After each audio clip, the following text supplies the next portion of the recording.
దేవుడినే నమ్ముతాను. ఏదైనా సిచ్యువేషన్ వచ్చినా కూడా దేవుడే నన్ను ఇక్కడ పెట్టిండు, సో ఆయన్ని చూసుకుంటాడన్న ఒక బిలీఫ్. ఇంకా అంతే. నాకు బాబా అంటే నాకు చాలా ఇష్టం అన్నమాట. అసలు మీది చూడడం కూడా ఆయననే గైడ్ చేసిండని నేను నమ్ముతాను.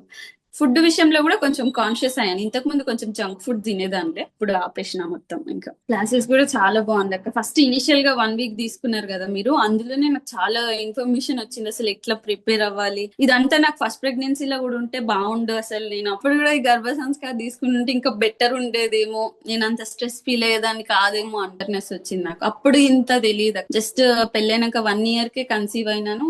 నాచురల్ గానే అంతా వెళ్ళిపోయింది, బట్ కొంచెం స్ట్రెస్ ఉండేలే. మేబీ ఆ స్ట్రెస్, ఈ మూడ్ స్వింగ్స్ ఇవి ఉండకూడదు అన్న ఒక ఫియర్. కోపం వస్తుండే, అప్పుడే హ్యాపీ ఉంటుండే, అప్పుడే చాలా మూడ్ స్వింగ్స్ ఉంటుండే నాకు. అప్పుడు ఇంకా వర్కింగ్ లో ఉన్నాను. ఇప్పుడు ఎలా ఉంది ప్రెసెంట్?